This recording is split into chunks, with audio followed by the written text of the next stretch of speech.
Hello, today we're speaking with Alexander Gillett, the co-founder and CEO of HowGood. Welcome to the podcast, Alexander. Hi, James. Thanks for having me. Fantastic. To start, could you tell us a little bit about HowGood? Sure. HowGood is the largest data set on food sustainability impact in the world. So we aggregate all the nerdy data about what happens when you grow a crop and what happens if you change any input or any of the outputs. So, if you add a cover crop or you go organic or you shift to growing it in a different climate, how does that change everything from, the impacts on the environment, the animals, the people growing it? We try and track that and help people make smart choices. And what drove the initial decision to start HowGood?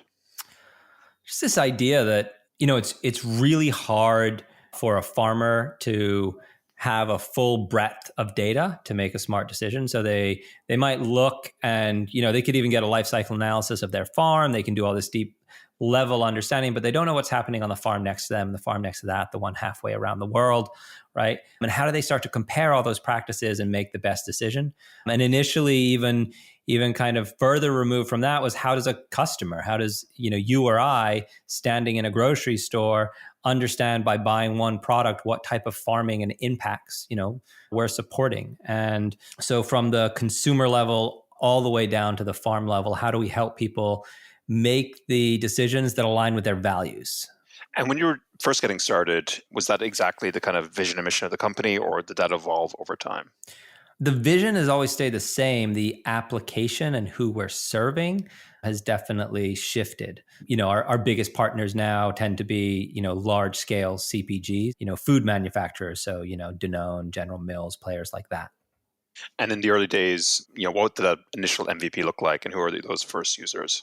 Well, the early days, the MVP looked like a wiki-esque site to basically start gathering data, to start pooling understandings of impacts of different crops. But with the long-term vision being of being able to serve that data to different partners, then there are multiple shifts throughout that process to increase accuracy of data and to really shift to being able to then supply that. So, our first kind of big go-to-market was a rating system that goes in grocery stores. And so, we have some amazing partners like Ahold Delhaize. You might not know them, but they own 2,000 grocery stores in the US. So, Stop and Shop, Giant, Hannaford's, Food Lion, and a bunch of their brands use our ratings. So that's good, great, and best for the world. And we rate every food product in their store on this scale. So you don't have to understand the difference between, cage-free, free range, free roaming, certified humane, and USDA organic.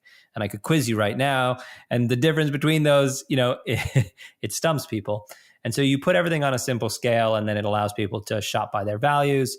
If they're curious why it gets a rating, they can scan the product and see the details.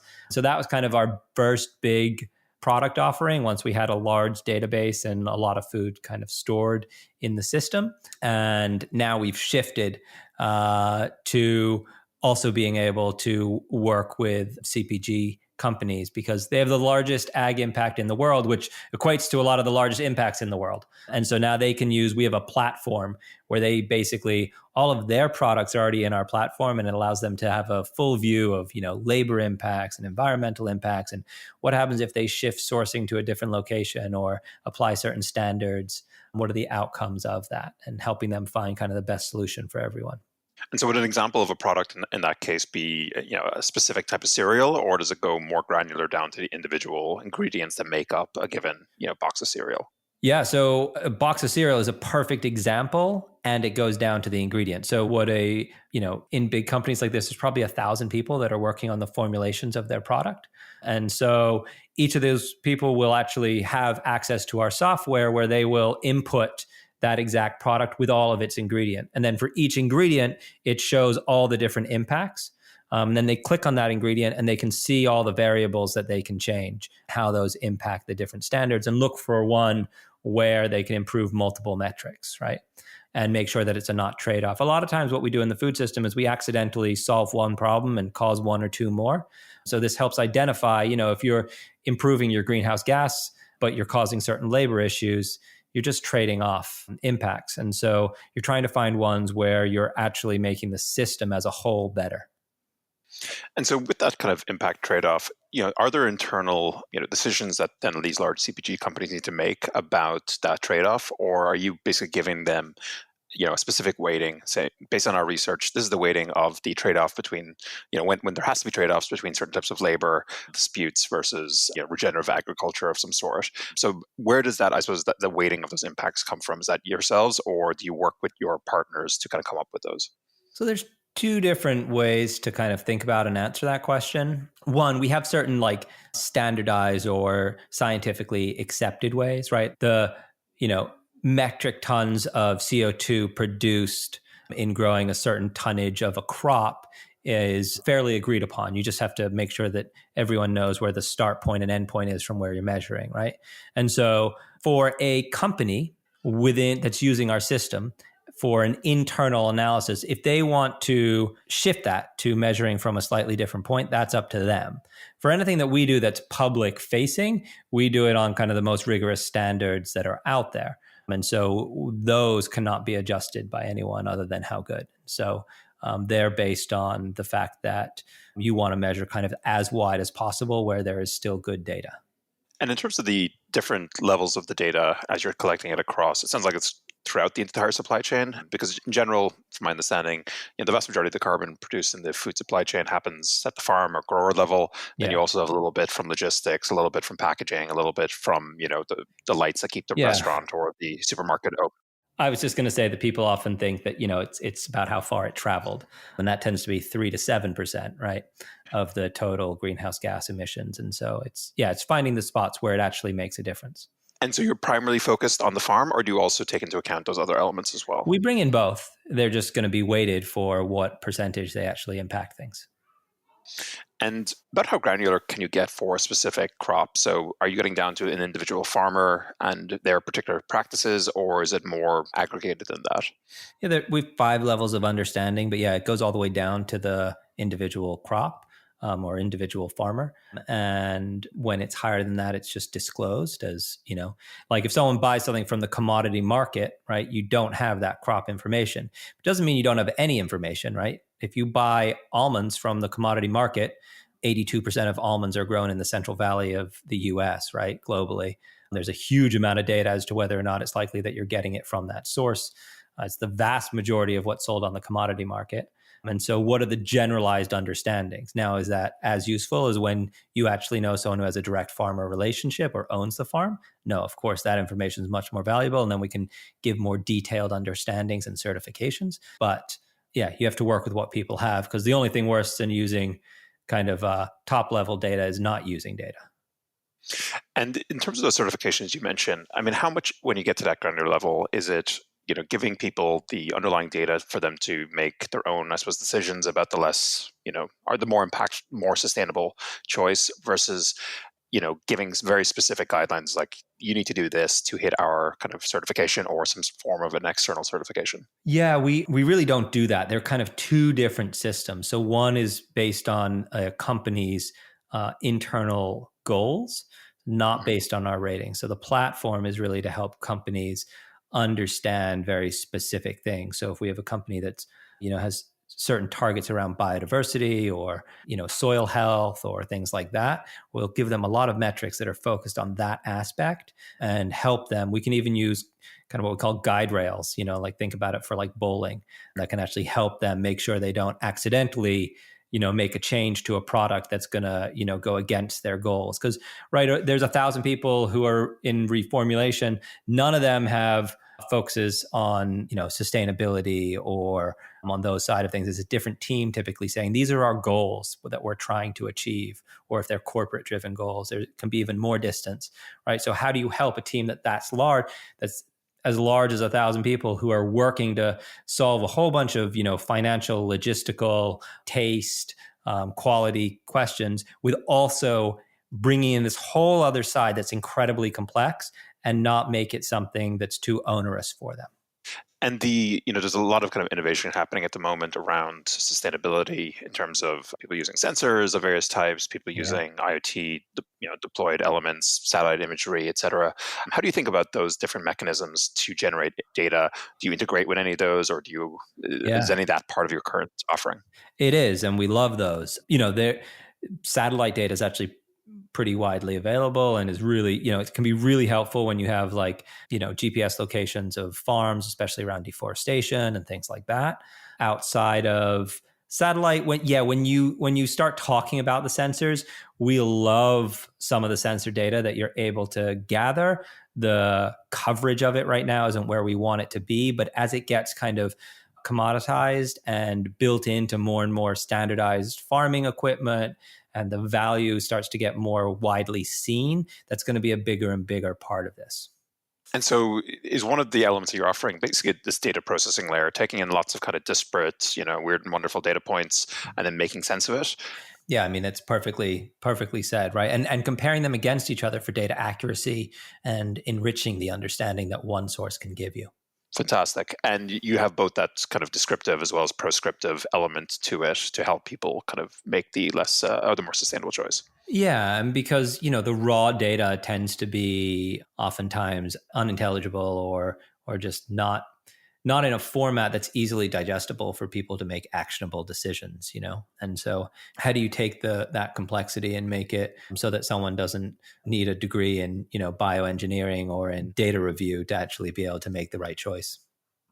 And what does the setup look like for, let's say, a new company? So, big CPG company that's not already working with you, they get very excited and they want to get up and running. They want, first, let's say, 10 major product lines to be mapped into your system fully. What does that entire kind of process look like?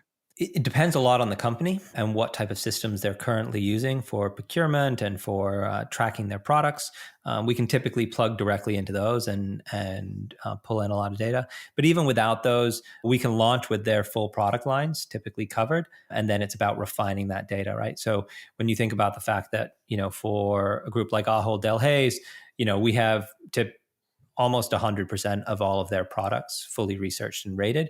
That means that the majority of the players that we're talking to already have all of their products in our system. Now, their data can help refine that and get it from, let's say, maybe a level 3 or a level 2 all the way down to a level 1 in terms of getting it as detailed and close to the farm as possible. What's your primary business model? Are you kind of charging some sort of recurring revenue based on the number of products covered, or what's your general approach? Yeah, I mean, so we have 33,000 ingredients in the database. So one of the factors is how many ingredients you want access to, how many locations you want access to, how many users you want to have access to it, right? So it just depends on what your usage and needs are, right? So we can have a small player who, sells 5 products just in their regional market, and it should be cost effective for them to join the platform. And you can have, your enterprise clients come on and use it. And ideally, it's structured in a way that the value is there for both of them. You mentioned a little bit earlier about the kind of bad, medium, and good kind of, or some similar framework for sustainability, because there are so many of these different types of certifications out there. And I've talked to other people in the past about having some form of carbon branding, carbon negative or carbon zero, and even just confusion about the idea of something that has negative carbon, is that carbon positive or carbon negative? And people are already getting confused with those things. What's your view of carbon branding, and specifically, what can we learn from the ups and downs of trying to get better nutritional branding, because it's definitely been a kind of mixed success with how we've kind of engaged in that over the last 30 years. Yeah, I mean, it's really hard because you have a lot of parties in the room that want things done to their benefit. And that makes it hard to do this process well and simply. It needs to be incredibly simple to be effective, but oversimplification also leads to a lot of ability for it to benefit certain groups. And so how you balance those is incredibly hard. I think there's a way that it can cause certain trade-offs that we need to be careful of as well, where, if the sales lift for low carbon is really big, but it comes at a trade-off, let's say for, labor standards or moving to communities with, forced labor, things like that, it's not actually going to make the world a better place. And so there's a way to try and look at how we mitigate those sorts of changes. In terms of carbon as a whole, Obviously it's such a massive issue globally that incentivizing change is also incredibly beneficial. I'm just saying we need to be very thoughtful about the way and the manner that we go about that. Government led right now, it's kind of the best that we've seen. We're tracking that data right now for a huge number of products and working with a lot of partners that are leading in the space. But I haven't seen something where I say like, yeah, this is going to work without other repercussions. And so it's a very interesting one. And I believe you're kind of primarily focused on kind of onshore developed world products. And I've talked to other people in the past about different types of traceability within supply chains. And there seems to be a bit of a gap or difference between an approach for developing world food supply chains versus developed world food supply chains. As a simple example, corn versus coffee. How do you think about those trade-offs when you have these longer, more complex, and maybe less technologically kind of viable, supply chains in the developing world versus developed?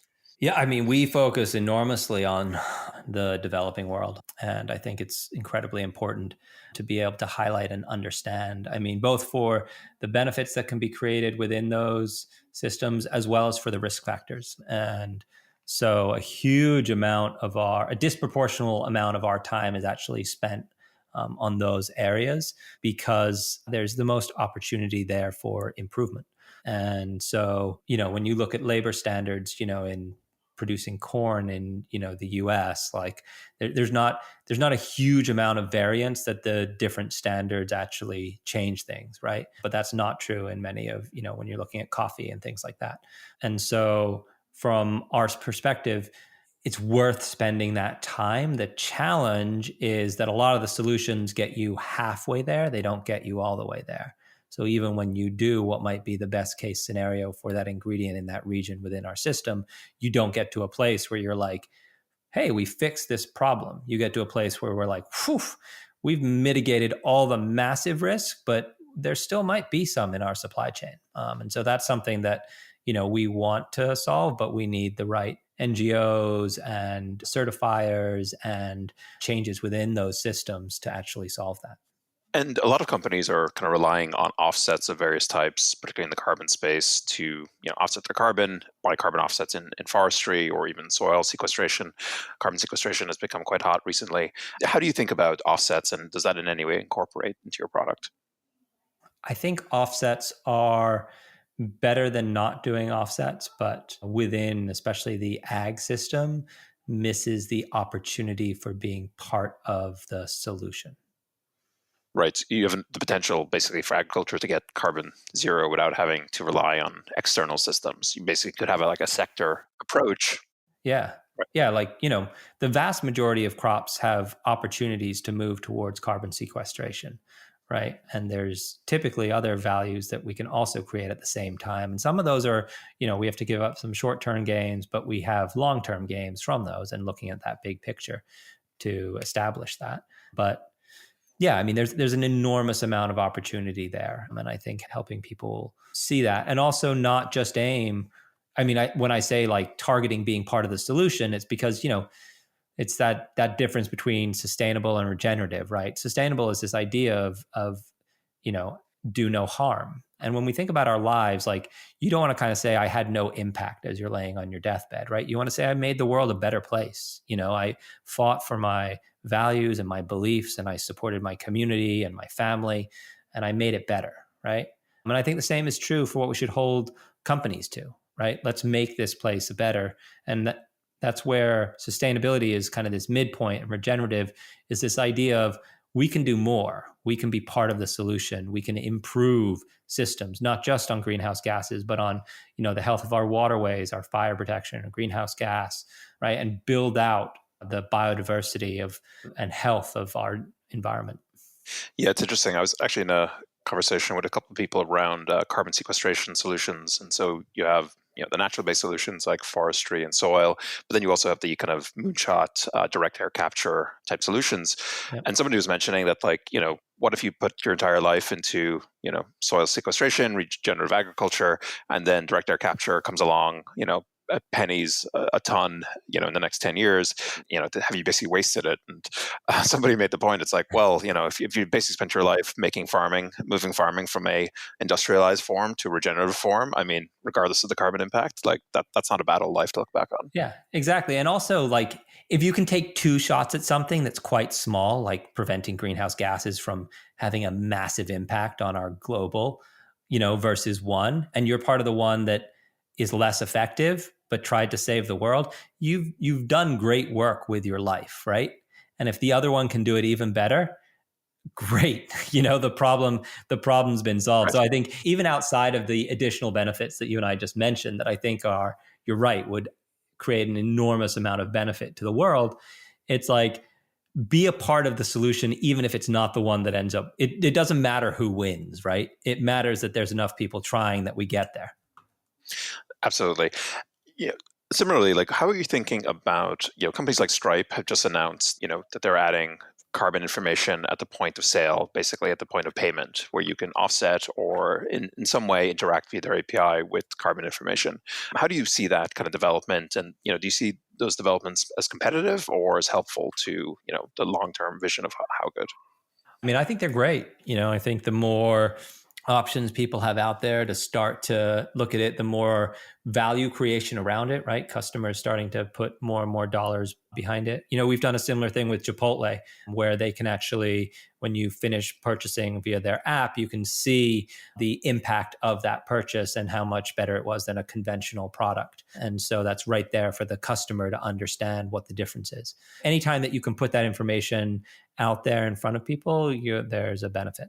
And when I think about like the different pressures that are being applied to become more sustainable across the food system, you have governmental pressure primarily in Europe, and then you have this mix of consumer and shareholder pressure, for want of a better word, increasing your ESG scores in some way. We already talked about that kind of consumer pressure and how there's the potential for various types of branding and various types of labeling.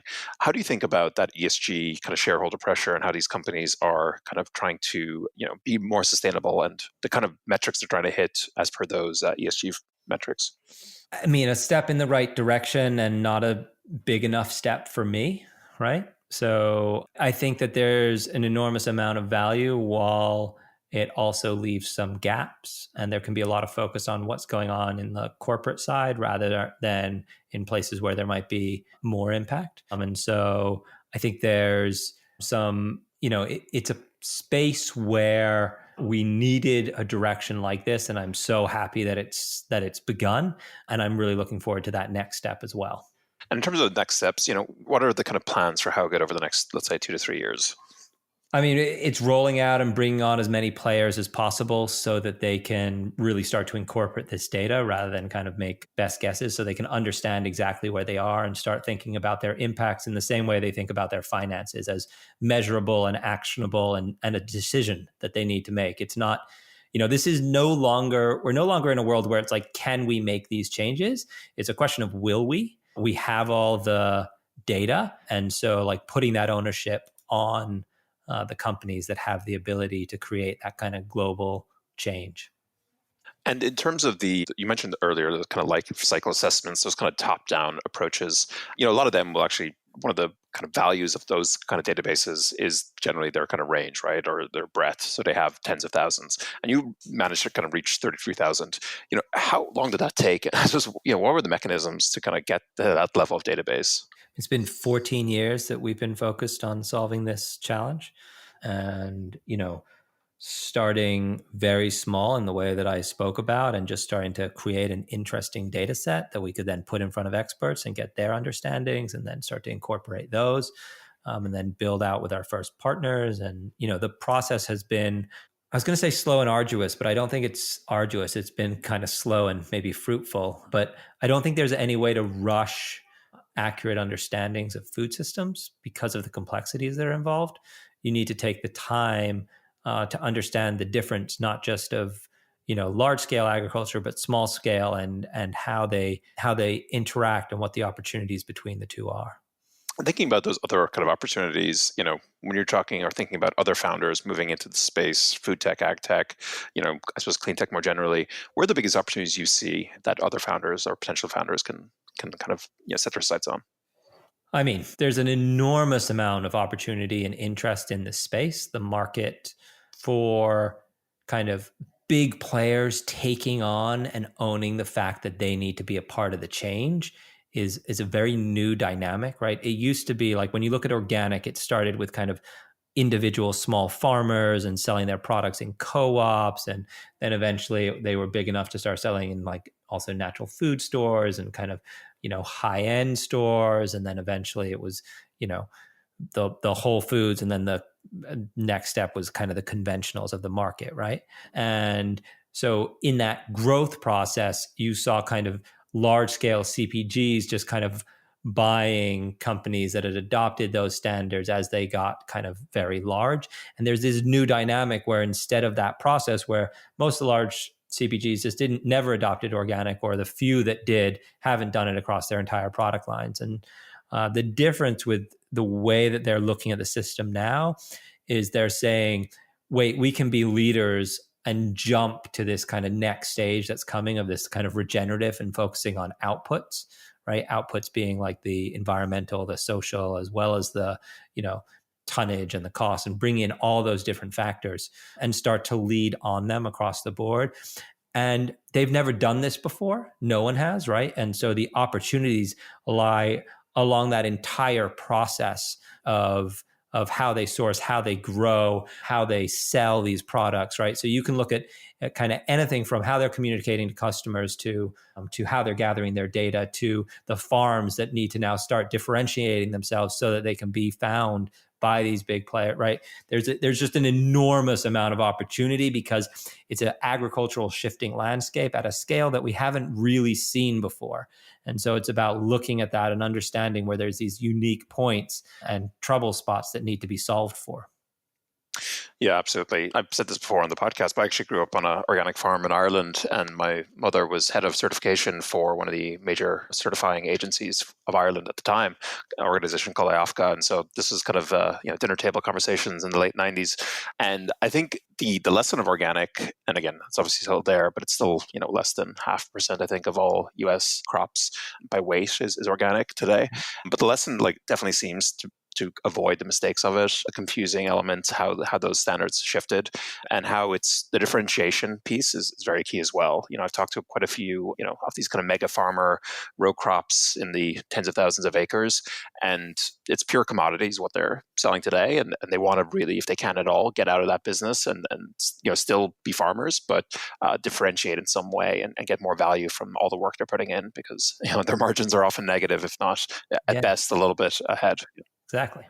Fantastic. And so, kind of going on your kind of personal journey and the early days as well, I noticed that I believe, you kind of founded or started working on this early on with your brother. I actually co-founded a company with my brother about 5 years ago. It did not last that long, and took us a while, but we're back best friends again. How was that experience, and what are your kind of general thoughts of kind of, how close is close with kind of early team members? I think it depends on the team member and the relationship. When my brother and I set off on this journey, I don't think if you asked either of us, we would have had an enormous amount of confidence about working together. We weren't, we were living on different continents at the time, and we weren't like, the two brothers who decided they'd live together, because they missed each other after college type of a relationship. We had our differences, but we also both really loved this idea, and this was a concept.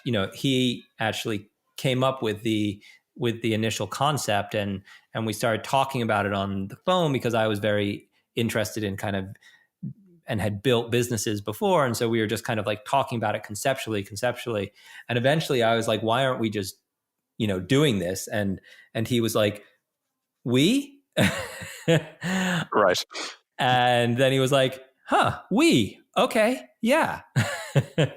And so there was a shift there. I think we became really close over time from it. I mean, we always liked each other, right? There was always that, but we also were antagonistic towards each other.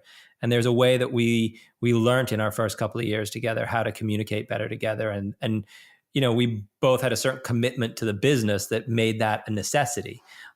We also learned to really respect each other's strengths. And also we probably knew each other's flaws better than anyone ever does. So we're able to kind of shift each other's roles to be the role that we're going to be the best in. There was a moment when things were the hardest between us where we actually sat down and we wrote out what we thought the other person's role should be on a piece of paper and what we thought our role should be on a piece of paper. And then we handed it to each other. And they were the same. And that's when we divided the company into those roles. And that was like a key moment for us where it was like, oh, we're aligned actually on what we think each other should be doing. And when we both own those pieces of the business runs better. That said, my brother did move to upstate New York, and the company was in New York City. So we had space. But that was maybe 7 years in when we had worked out most of the kinks. And then I mainly just felt like I missed having him in the office day to day. And now we're all resettled back together in upstate New York. I think that kind of frank conversation where people write down those things, like I think that's applicable to pretty much any co-founder relationship. I've been through kind of co-founder searches in the past, and it always surprises me when I talk to people who are similar stages in that kind of co-founder search, where people will have like 2 conversations and then they're they're getting married basically. Whereas I'm very much there's a great list of 50 questions that I think First Round Capital has as a public resource, and I think it's just valuable for yourself to fill it out. It's like, do you really want to be working on this for 12 years? Do you really want this to be this type of lifestyle for so long, and so on? And I think even just writing that out for yourself and then sharing that to your co-founder, brother or not, I think is incredibly valuable. Yeah, agreed. And so just before we kind of finish up here, what drove your kind of interest in the environment? You were clearly very passionate about it. What were those early elements that drove that? Travel, spending so much time in so many different countries. By the time I was 10, I had lived or had extended stays in countries around the world. And, when you're in rural India and you start to understand supply systems in a way that you're distant from when you live in New York or you live in even Portugal or England, right? And so there was a way that exposure there and in other countries led to an interest in kind of an impact business of some sort, both on the social and the environmental side. And kind of always knew that's what I wanted to do, but didn't know which direction it was going to go. And there was always this passion around food. And, from that space and a shared experience, therefore, again, with my brother around those things, I think just led to, this making sense. And, making sense to the point, I think my brother, we were speaking to the company and he was thanking them the other day as we hit a big milestone. And he basically said, I never thought I would like working. And I love coming in here every day, right? And I think that's because there's a challenge, but there's also great people that are working to solve it, and we know that it can have an impact that we'll be proud of. And it must make recruiting a lot easier, right? It's like there's a lot of great problems to be solved out there, but it must make things a lot easier when you say, hey, you're working on some fintech startup, or do you want to save the world, kind of thing. Yeah, we've just started a big hiring process of a lot of different team members for pretty much every aspect of our company. And in the beginning of it, there were some conversations where people were like, we don't want to break what we have. There's this lovely thing that's like, we want to hold on to this. Like, how do we bring people in that won't break it? And then we actually had this like internal kind of breaking of that mentality, which was like, no, wait, that's the like sustainable. We want to keep everything the same mentality. How do we bring people in that are going to make this better, right? That are going to push us, that are going to push the agency, that are going to create more change, right? And so that's now our new target. And it's like, I think the people that we've been seeing and saying that in interviews is helpful to being like, we want you to come in and make us better. How do you see you're going to do that? And giving people that like open opportunity to talk about that. So, yeah. And that's how you hire 18 players. But yeah, this has been a great conversation. Is there anything I should have asked you about before we finished but I did not? No, nothing that's top of mind. It's been a very enjoyable conversation, and I thank you for the time. And yeah. Thanks very much, Alexander. All right.